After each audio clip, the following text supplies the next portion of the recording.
Good morning class third and fourth. मैं आपकी Hindi teacher कविता ma'am. आज हम हिंदी व्याकरण शुरू करेंगे। उसमें हमारा पहला पाठ होगा भाषा। भाषा का शाब्दिक अर्थ होता है बोलना। भाषा का शाब्दिक अर्थ होता है बोलना। बोलकर ही हम अपने भावों और विचारों की अभिव्यक्ति कर सकते हैं, अपनी बात को दूसरों तक पहुंचा सकते हैं और दूसरा व्यक्ति हमारी बात को सुनकर समझ सकता है। भाषा क्या हो गई? भाषा का अर्थ हो गया बोलना। बोले बिना हम अपनी बात को दूसरों के सामने नहीं रख सकते, अपने विचारों की अभिव्यक्ति नहीं कर सकते। इसके लिए बोलना सबसे ज्यादा जरूरी है।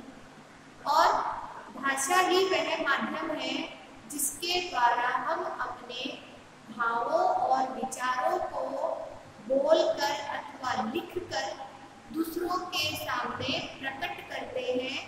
इसे ही भाषा कहते हैं। भाषा की परिभाषा क्या हो गई? भाषा वह माध्यम है जिसके द्वारा हम बोलकर अथवा लिखकर अपने भावों और विचारों की अभिव्यक्ति दूसरों के सामने करते हैं, दूसरों तक पहुंचाते हैं। भाषा कहलाता है। एक बार फिर से रिपीट कर देती हूँ। भाषा वह माध्यम है जिसके द्वारा हम अपने भावों और विचारों को बोलकर अथवा लिखकर दूसरों तक पहुंचाते हैं। भाषा कहलाता है। अब बारी आती है भाषा के रूप। भाषा के दो रूप माने गए हैं। पहला है मौखिक भाषा, दूसरा है लिखित भाषा। पहला है मौखिक भाषा। भाषा के इस रूप में हम अपनी बात को बोलकर प्रकट करते हैं और दूसरे व्यक्ति हमारी बात को सुनकर समझते हैं। मौखिक भाषा में क्या होता है? हम अपनी बात को बोलकर प्रकट करते हैं और दूसरे व्यक्ति हमारी बात को सुनकर समझते हैं। मौखिक भाषा का सबसे अच्छा उदाहरण है भाषण देना। आपने भाषण देते हुए कई लोगों को देखा होगा। रेडियो सुनना, फोन पर बात करना, ये मौखिक भाषा के अच्छे उदाहरण हैं। अब बारी आती है लिखित भाषा। लिखित भाषा, भाषा के इस रूप में हम अपनी बात को लिखकर दूसरों के सामने प्रकट करते हैं और दूसरा व्यक्ति उसे पढ़कर समझने का प्रयास करते हैं, कोशिश करते हैं। तो लिखित भाषा में क्या होता है? हम अपनी बात को लिखकर दूसरों के सामने प्रकट करते हैं और दूसरे व्यक्ति हमारी बात को पढ़कर समझते हैं। तो ये भाषा का लिखित रूप है। इसमें अखबार पढ़ना, पुस्तक पढ़ना, मैसेजेस करना, ईमेल करना, ये सब लिखित भाषा के उदाहरण हैं। पहला हो गया हमारा भाषा। भाषा की परिभाषा हो गई। भाषा वह माध्यम है जिसके द्वारा हम अपने भावों और विचारों को बोलकर अथवा लिखकर दूसरों के सामने प्रकट करते हैं। भाषा कहलाता है। अब दूसरा टॉपिक है हमारा भाषा के रूप। भाषा के दो रूप हैं। पहला है मौखिक भाषा, जिसमें हम बोलते हैं और दूसरे व्यक्ति हमारी बात को सुनकर समझते हैं। और भाषा का दूसरा रूप है लिखित भाषा, जिसमें हम अपनी बात को लिखकर प्रकट करते हैं, दूसरे व्यक्ति हमारी बात को पढ़कर समझते हैं। अब तीसरी बारी आती है सांकेतिक भाषा की। सांकेतिक भाषा को इशारों वाली भाषा भी कहते हैं, जिसमें हम अपने भावों और विचारों को संकेतों के माध्यम से प्रकट करते हैं और दूसरा व्यक्ति हमारे संकेतों को, हमारे इशारों को समझने का प्रयास करते हैं। पर हर व्यक्ति हमारे द्वारा दिए दिए गए संकेतों को समझ नहीं सकता। इसके लिए सांकेतिक भाषा को भाषा की श्रेणी में नहीं रखा गया। बहुत सारी मतलब कुछ ऐसे स्थान है, कुछ ऐसी जगह है जहाँ पर सांकेतिक भाषा का भी प्रयोग किया जाता है, जैसे कि ट्रैफिक पुलिस, जेब्रा क्रॉसिंग और कई स्थानों पर लगे हुए दिशा निर्देशों के बोर्ड, ये सब सांकेतिक भाषा के उदाहरण हैं। लेकिन सांकेतिक भाषा को भाषा की श्रेणी में नहीं रखा गया है। भाषा के सिर्फ दो ही रूप है, पहला है मौखिक भाषा और दूसरा है लिखित भाषा। तो हम लिखना स्टार्ट करेंगे अभी। सबसे पहले लिखेंगे हम भाषा की परिभाषा। सबसे पहले हम लिखना शुरू करेंगे भाषा की परिभाषा।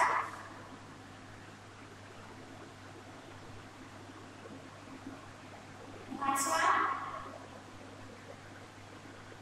वह माध्यम,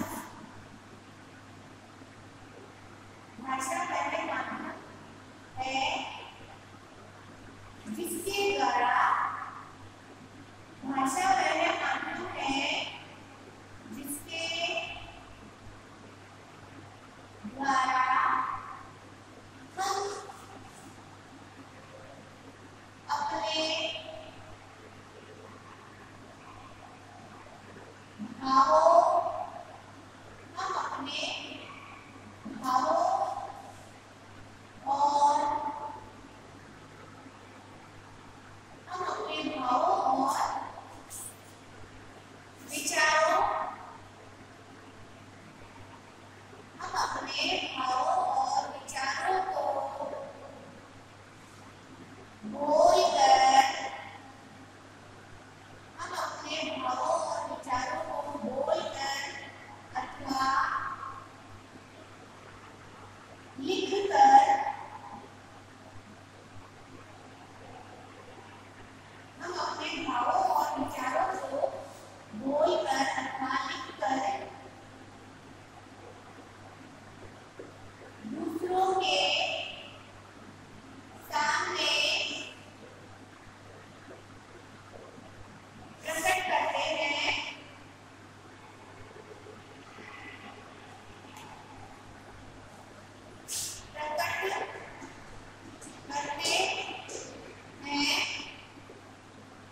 भाषा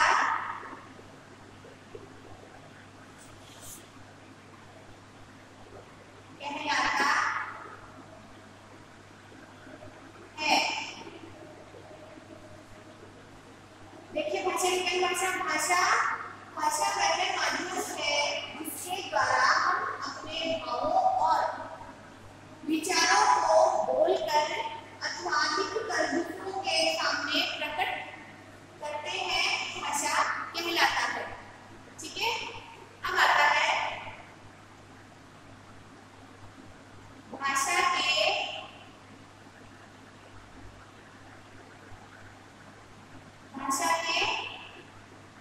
रूप। तो भाषा के दो रूप हैं,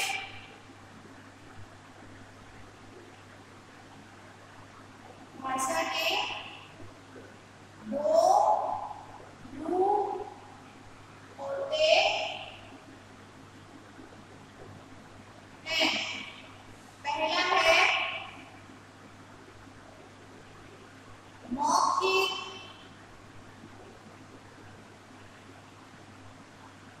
भाषा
और ईमेल करना, एसएमएस करना, एसएमएस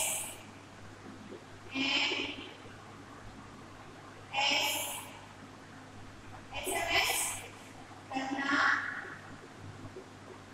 इत्यादि।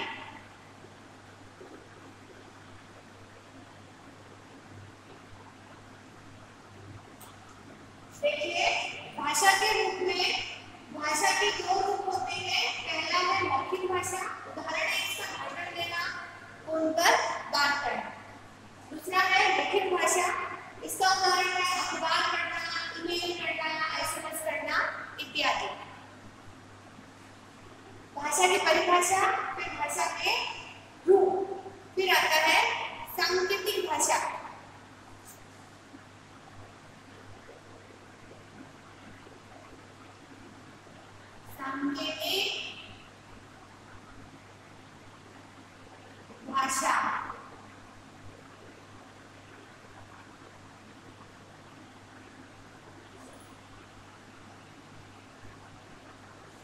सांकेतिक भाषा सांकेतिक भाषा का उदाहरण देखिए।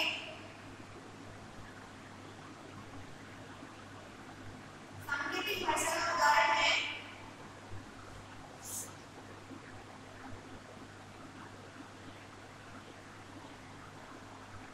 ट्रैफिक पुलिस और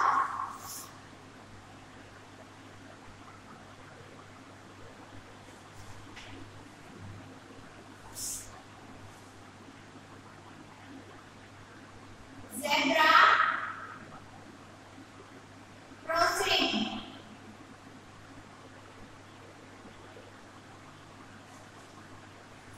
सांकेतिक भाषा के उदाहरण है ट्रैफिक पुलिस और ज़ेब्रा क्रॉसिंग। वैसे सांकेतिक भाषा को भाषा की श्रेणी में नहीं रखा गया है, लेकिन फिर भी इसके उदाहरण है ट्रैफिक पुलिस और ज़ेब्रा क्रॉसिंग। यहाँ सांकेतिक भाषा का प्रयोग किया जाता है। अब बारी आती है अन्य प्रचलित भाषाएं। एक अनुमान के अनुसार संसार में पूरे विश्व में कम से कम 6,500 भाषाएं बोली और लिखी जाती हैं।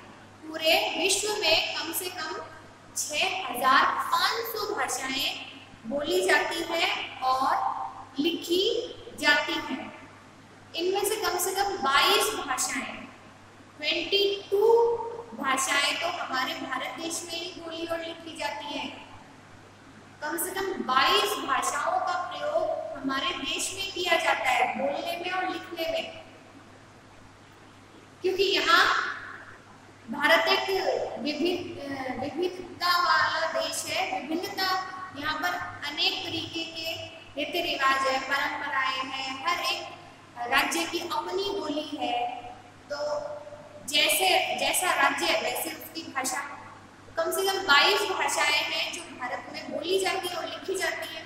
जैसे कि गुजरात में गुजराती, पंजाब जाओगे वहाँ पंजाबी, तमिलनाडु में तमिल, कर्नाटक में कन्नड़, मणिपुर में मणिपुरी, असम में असमी और यूपी में हिंदी, बंगाल में बांग्ला आदि अनेक भाषाएं हैं। हर एक स्टेट की अपनी भाषा है जहाँ उस भाषा में बोला जाता है और लिखा जाता है। तो हम देखते हैं आगे अन्य प्रचलित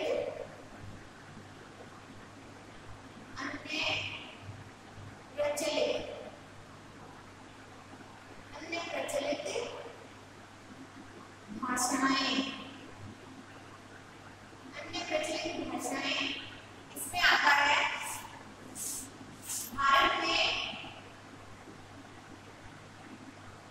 भारत में 22 भाषाएं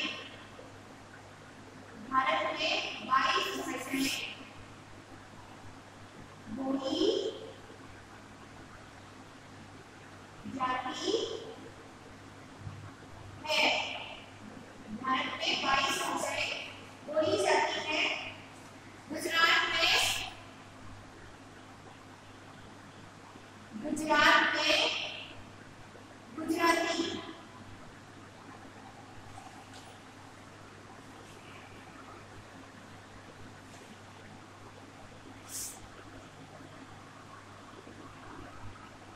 राज्य और भाषा। ठीक है, यहाँ देखिए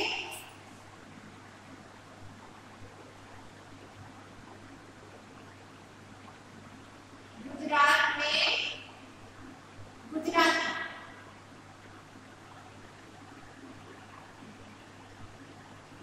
पंजाब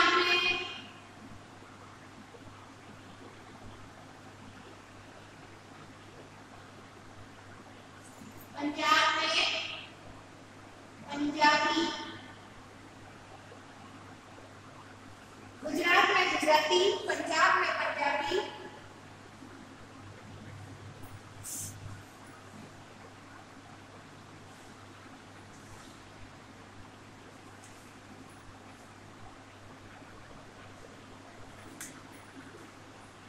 महाराष्ट्र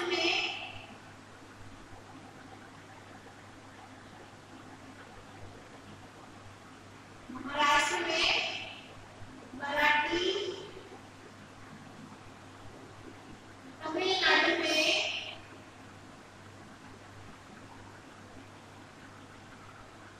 तमिल,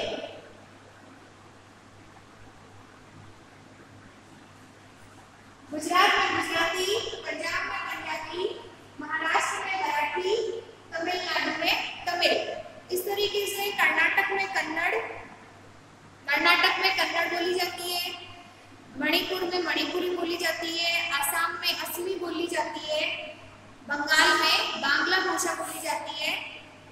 तो इस तरीके से हमारे राज्य में बहुत सारी भाषाएं हैं और बहुत सारे स्टेट हैं। जितने स्टेट हैं, जितने राज्य हैं, उतनी भाषाएं हैं।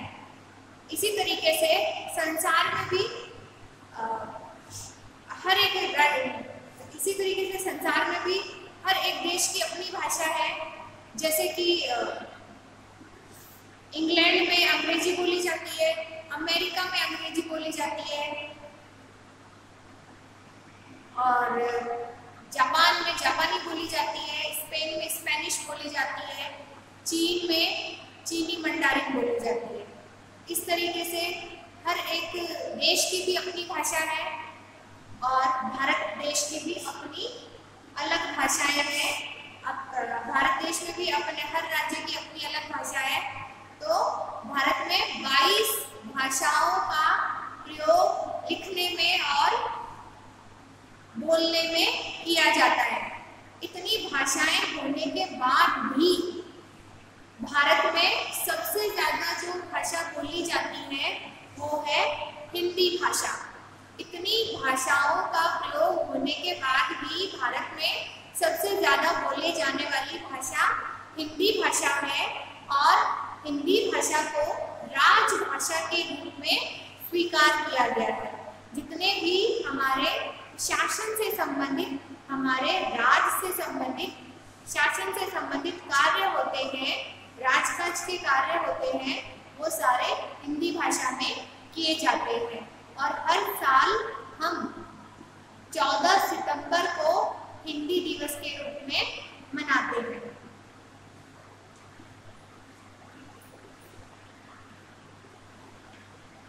अब आता है राजभाषा।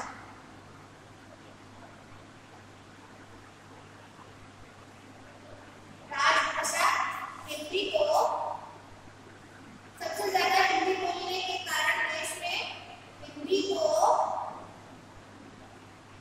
राजभाषा के रूप में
वर्ष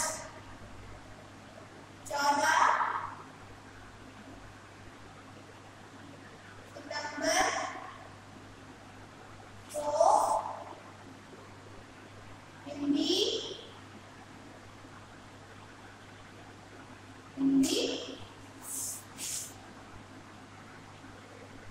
दिवस के रूप में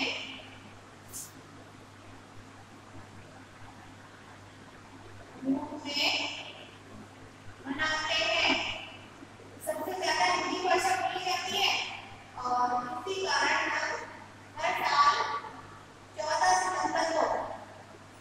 सितंबर को हिंदी दिवस के रूप में मनाते हैं। अब बारी आती है लिपि की। लिपि भाषा के लिखने का ढंग, भाषा को सही तरीके से लिखने का जो ढंग है वह लिपि कहलाता है। भाषा को सही तरीके से लिखने का ढंग, तरीका लिपि कहलाता है।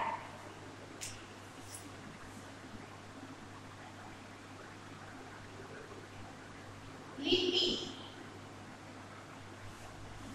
भाषा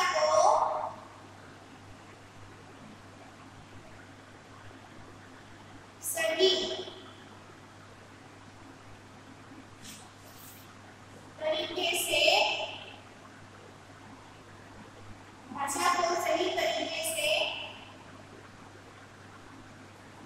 लिखना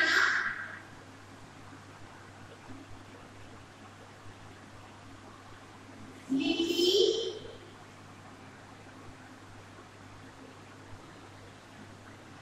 कहलाता है।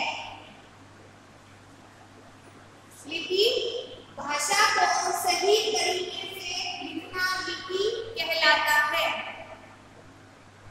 हर एक भाषा की अपनी एक लिपि है, जैसे कि हिंदी की लिपि देवनागरी है, अंग्रेजी की लिपि रोमन है, उर्दू की लिपि फारसी है, पंजाबी की लिपि गुरुमुखी है, मराठी की लिपि देवनागरी है। हर एक भाषा की अपनी एक लिपि होती है। तो यहाँ देखिए भाषा और उनकी लिपि। हिंदी और संस्कृत।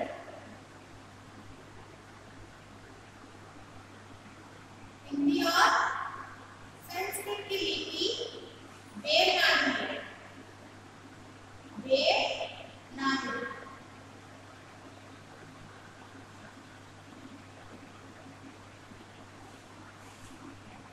पंजाबी की लिपि है पंजाबी की लिपि है गुरुमुखी। पंजाबी की लिपि है गुरुमुखी। फिर है अंग्रेजी।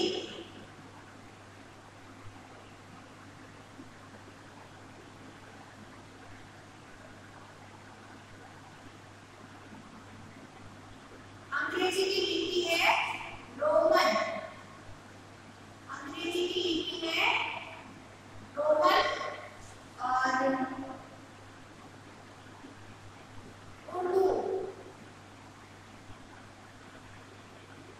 उर्दू की लिपि है फारसी।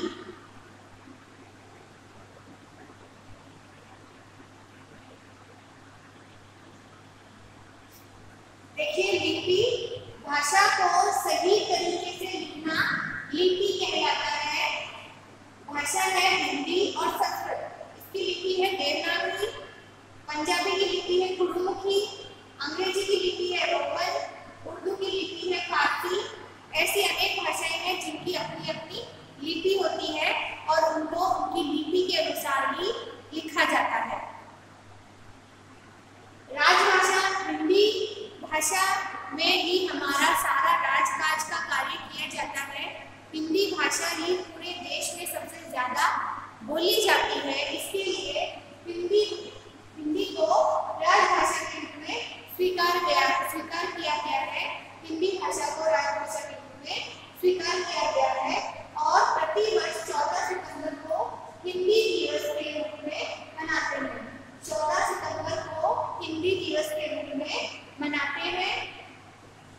फिर है लिपि। भाषा को सही तरीके से लिखना लिपि कहलाता है। भाषा को सही तरीके से लिखना लिपि कहलाता है।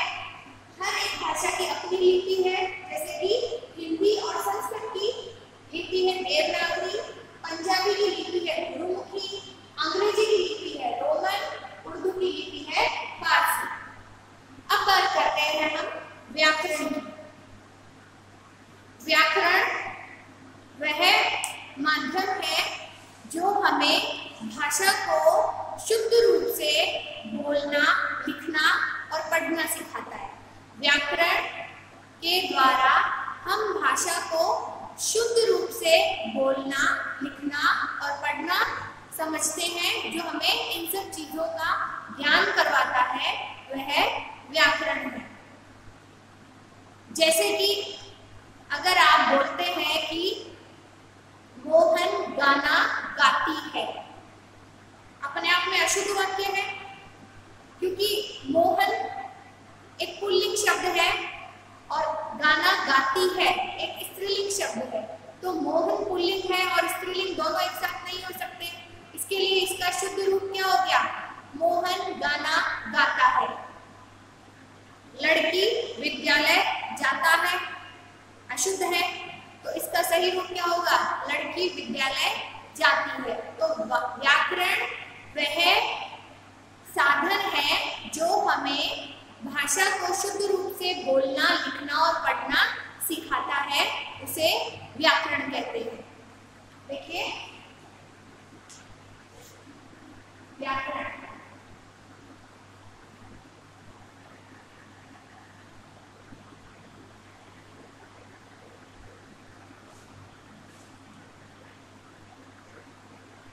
व्याकरण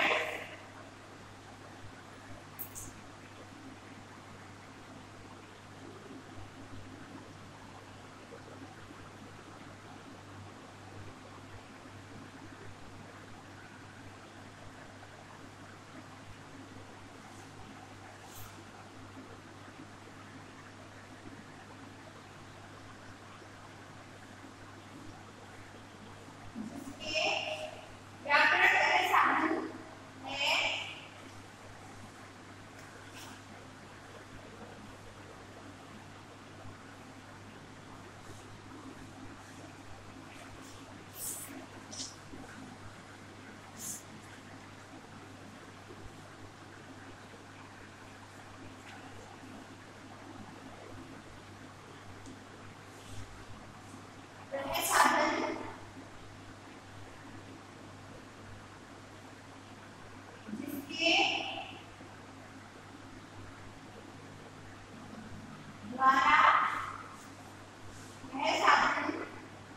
जिसके द्वारा हम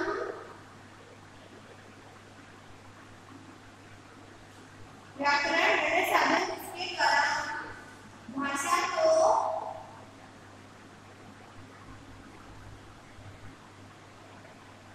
शुद्ध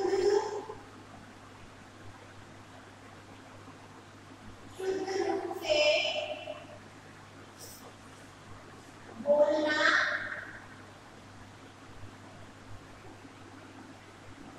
पढ़ना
हमने सबसे पहले पढ़ा भाषा।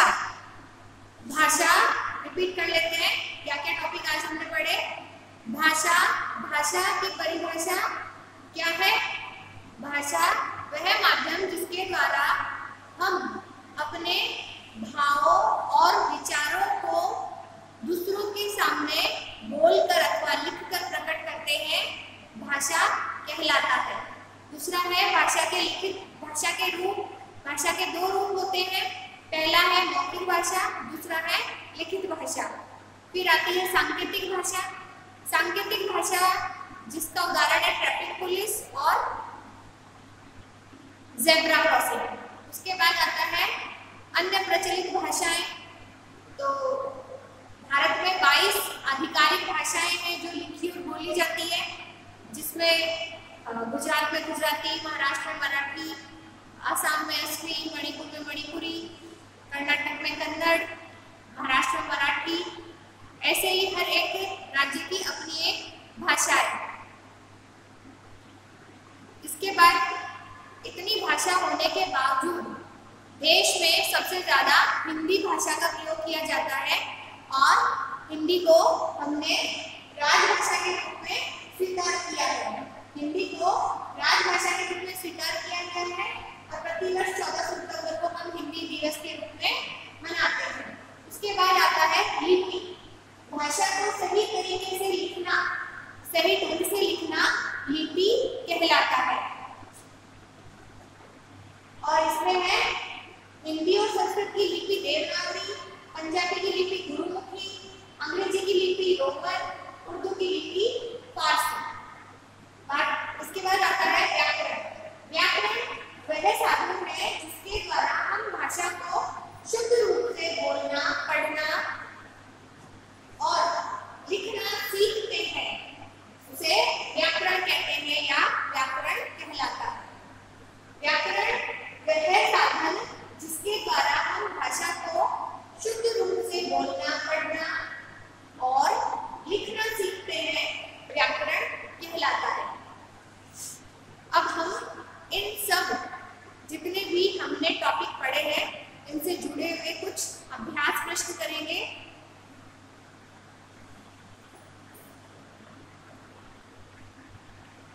अभ्यास प्रश्न में पहला प्रश्न होगा हमारा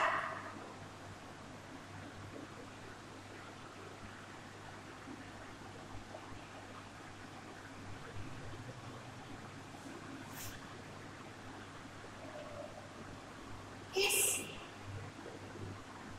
माध्यम से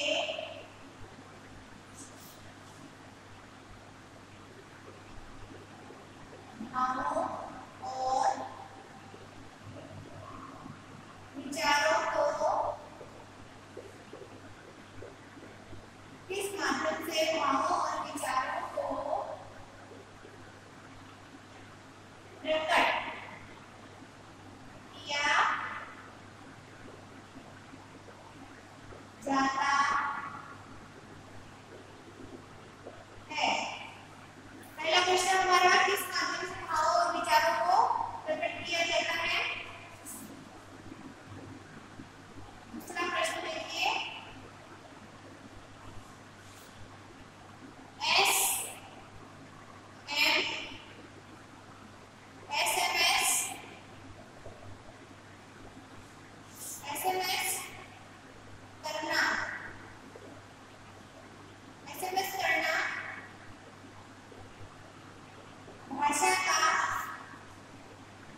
हिंदी भाषा की लिपि, हिंदी भाषा की लिपि कौन सी है? हिंदी भाषा की लिपि कौन सी है?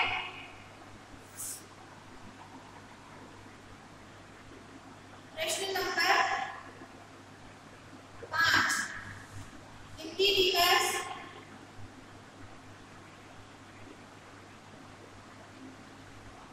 हिंदी दिवस कब मनाया जाता है? हिंदी दिवस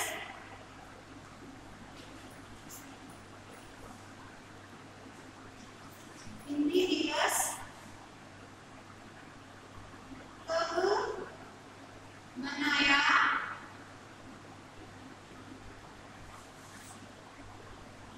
जाता है?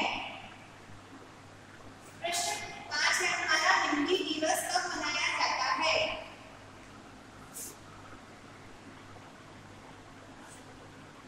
प्रश्न 6 है हमारा, भाषा को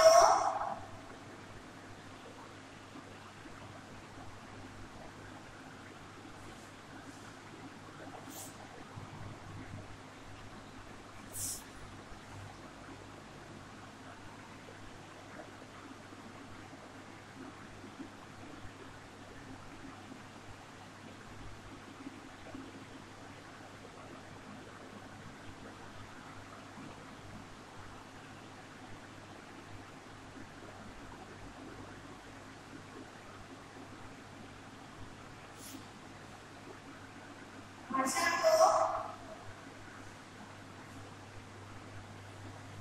शुद्ध रूप से बोलना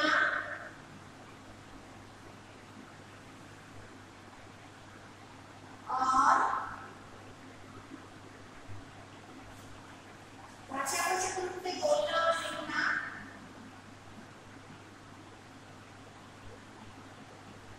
भाषा को शुद्ध रूप से बोलना और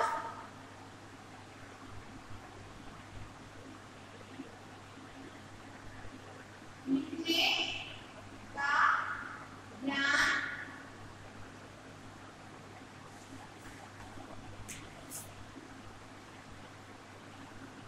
किससे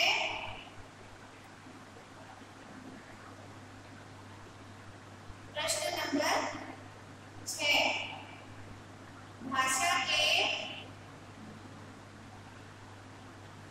सही रूप का भाषा के सही रूप का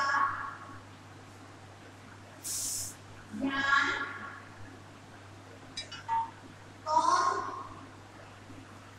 करवाता है?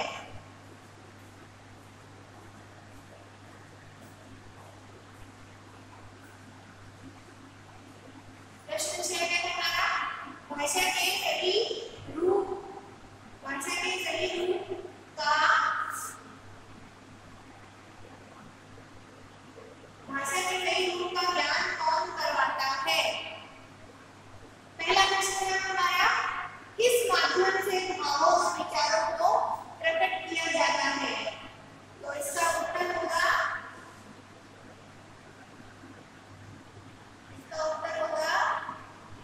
भाषा।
लिपि कौन सी है?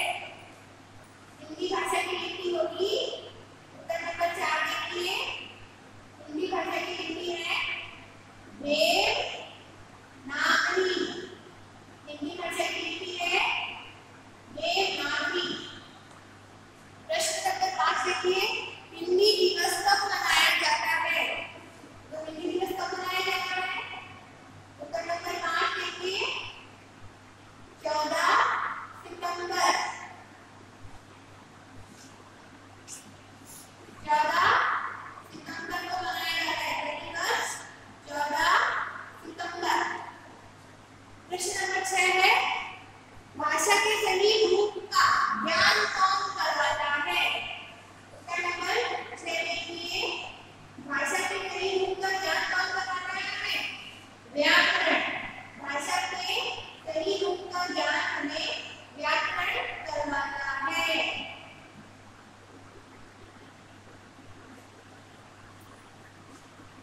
रिपीट कर लेते हैं फिर से, किस माध्यम से भावों और विचारों को प्रकट किया जाता है? तो इसका उत्तर होगा भाषा। प्रश्न दूसरा है, एसएमएस करना भाषा का कौन सा रूप है?